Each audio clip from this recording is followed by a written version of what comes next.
Hello, அஸ்ஸலாமு அலைக்கும். எல்லோரும் எப்படி இருக்கீங்க? நான் ஹெல்த்தாக சமையல். இப்போ ஒரு ஈரல் கிரேவி எப்படி செய்யுதுன்னு பார்க்கலாம். பெப்பர்லாம் போட்டு மண்ணீரல் கூட இது மண்ணீரல் ரொம்ப நல்லதுங்க. கோல்டுக்கெல்லாம் கிளைமேட் கூலாக இருக்கிறதுனால சளிக்கெல்லாம் ரொம்ப நல்லது. மண்ணீரல் உடம்புக்கும் ரொம்ப நல்லது. ரத்தம் ஊறும். இது கூடவே இந்த ஈரல் கொஞ்சம் போட்டு இப்போ எண்ணெய் ஊற்றி பட்டை கிராம்பு ஏலக்காய் போட்டு தாளிச்சாச்சு. தேவைக்கேற்ற மாதிரி ஒரு 3 வெங்காயம் நல்லா கட் பண்ணி எண்ணெயில் வதக்கி இருக்கேன். ஒரு பச்சை மிளகா, தக்காளி, ஒரே ஒரு தக்காளி போட்டிருக்கேன். போட்டு எண்ணெயில் நல்லா கண்ணாடி பார்த்து பண்ணதுக்கப்புறம் குக்கரில் நம்ம கட் பண்ணி வச்சுக்கலாம். ஈரல் சேர்த்துடலாம். ஈரல் ரொம்ப நல்லதுங்க உடம்புக்கு. குழந்தைங்களுக்கெல்லாம் ரொம்ப சத்தானது. குழந்தைங்க பெரியவங்க வரைக்கும் எல்லாருமே சாப்பிட்லாம். நல்ல எண்ணெயில் ஒரு 2 நிமிஷம் கலட்டி விட்டுடலாம். எண்ணெயில் ஒரு 2 நிமிஷம் நல்லா வதக்கி விட்டாச்சுங்க. இப்போ போட்டுக்கலாம் மசாலாலாம். கொஞ்சம் ஒரு 1/4 டீஸ்பூன் மஞ்சள்தூள். இது பெப்பர் நிறைய போட்டு செய்யறதுனால இஞ்சி பூண்டு பேஸ்ட்டு நிறைய தேவையில்லை. சும்மா கொஞ்சமாக போட்டால் போதும். ஒரே ஒரு ஸ்பூன் போட்டு வதக்கி வைக்கலாம். இது நல்லா எண்ணெயில் வதக்கியாச்சுங்க. மஞ்சள்தூள்லாம் போட்டு காரத்துக்கு தகுந்த மாதிரி இன்னும் பெப்பர் காரம் தான் நிறைய போட போகிறோம். இது கொஞ்சமாக தேவைக்கு 2 ஸ்பூன் மிளகாத்தூள் போட்டு ஒரே ஒரு ஸ்பூன் பெப்பர் பவுடர் போட்டு எண்ணெயில் வதக்கி வைக்கலாம். இது வந்து இறக்கும்போது இன்னும் கொஞ்சம் பெப்பர் போடணும். மிளகு சீரகம் தூள் பண்ணி வச்சுருக்கேன். நான் இறக்கும்போது கொஞ்சம் போட்டு இறக்கலாம். இந்த மிளகாத்தூள் மஞ்சள்தூள் போட்டு எண்ணெயில் நல்லா 1 நிமிஷம் வதக்கி விட்டுலாம். டேஸ்ட் ரொம்ப நல்லாயிருக்கும். எண்ணெயில் வதக்கும்போது சீக்கிரமாகவும் இருக்கும்.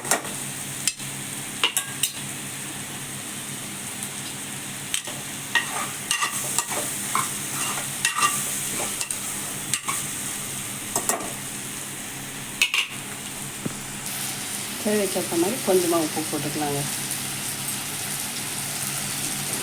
போட்டுட்டு கொஞ்சமாக ஒரு கிளாஸ் 1.5 கிளாஸ் அளவுக்கு தண்ணி ஊற்றிக்கலாம். குக்கரில் ஒரு 10-15 நிமிஷத்தில் வெந்துடும் சீக்கிரமாக. நல்லா கிளறி விசில் போட்டுக்கலாம்.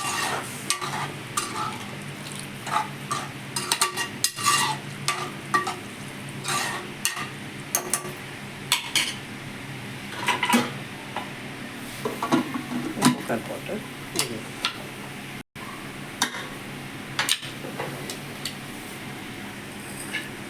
ஒரு 10 நிமிஷம் வேகும்.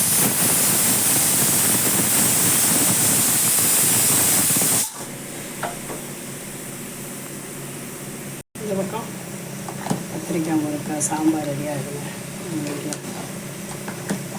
மாங்காய், கத்திரிக்காய், முருங்கைக்காய் மாங்காய் சாம்பார் ரொம்ப அருமையாக இருக்கும். டேஸ்ட்டு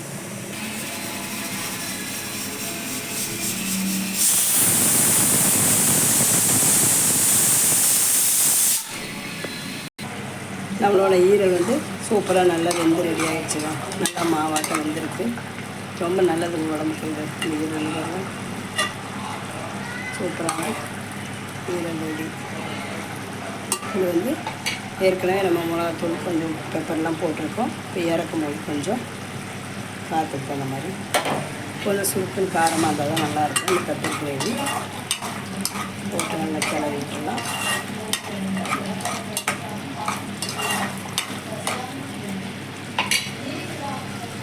போட்டு ஒரு 5 நிமிஷம் கருவேப்பிலை கிள்ளி போட்டு சூப்பரான ஈரல் பெப்பர் கிரேவி ரெடிங்க. நல்லா அருமையாக காரசாரமாக செம்ம டேஸ்ட்டாக இருக்கும். சூப்பர் நல்லா காரமாக இந்த சாதத்தில் போட்டு பசங்க சாப்பிட உடம்புக்கு ரொம்ப நல்லது. நல்லா கோல்டு இருக்கவங்களுக்கும் சுட சுட சாதத்தில் இந்த கிரேவி போட்டு பசங்க சாப்பிடும்போது சளி நல்லா அறுத்துட்டு வந்துடும். ரொம்ப நல்ல டேஸ்ட்டாகவும் இருக்கும். அவ்வளோதாங்க அருமையான பெப்பர் கிரேவி, ஈரல் பெப்பர் கிரேவி ரெடி. நீங்களும் இதெல்லாம் செஞ்சு பார்த்துட்டு எப்படி இருக்குன்னு சொல்லுங்கள். பிடிச்சதா லைக் பண்ணி ஷேர் பண்ணுங்கள். மறக்காமல் நம்ம சேனலை சப்ஸ்கிரைப் பண்ணுங்கள். தேங்க்யூ. அஸ்ஸலாமு அலைக்கும்.